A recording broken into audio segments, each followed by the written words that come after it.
Every good console needs its first-party racing games hitting different blends of speed and precision. For the classic Xbox, at least on the first-party front, you've got the Forza series for simulation, Project Gotham Racing for that arcadey feel, and for that melt-your-face because we're going so fast car combat racing, there's the Xbox exclusive Quantum Redshift. Through the introduction of the game, it sets up this premise that we're 100 years into the future and you're driving what's called a Spark, or single-person armed racing craft. Okay, I guess at least it's a fun acronym. The racers range from Tara, a former pop star, to this guy dressed as a pharaoh. Some of the characters certainly are unique. I appreciate the diversity of the cast, even in that they chose to voice a handful of them in their native language. So Leah and Max here both speak German, Yuri and Vladimir call Mother Russia home, and Zaki and Pharaoh speak Egyptian.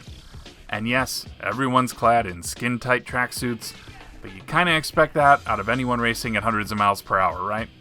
Even you with your midriff all hanging out there, Jordan. Let's hope you never get thrown from your Spark.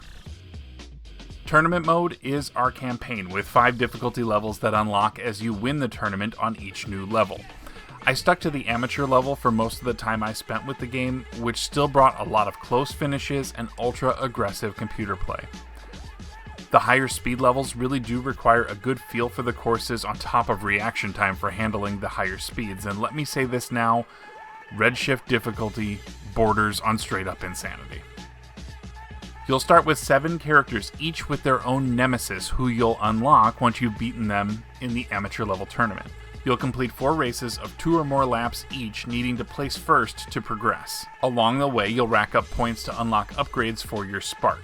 For each racer, you'll be able to upgrade 3 aspects: their arsenal, their turbo, and their shield strength.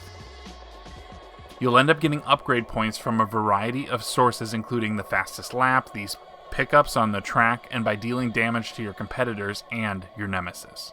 Every pilot and their Spark has some unique weapons, each powered by these pickups you'll see all over the track, and are conveniently colored to the face button you'll use to activate them.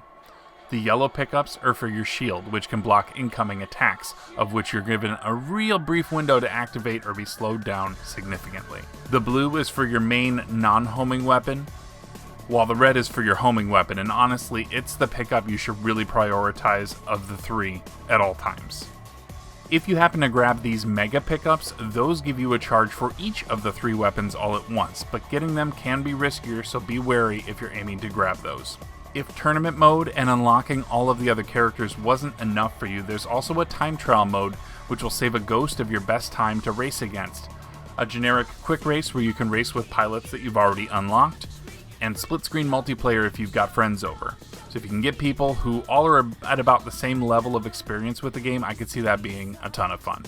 If I had to find something to nitpick here, I think the scenes that carry out before or after tournament races are a little unnecessary. Sometimes there's just a single line delivered to your opponent, then right into the race. There's also little consequence to the drama existing between racers and their rivals.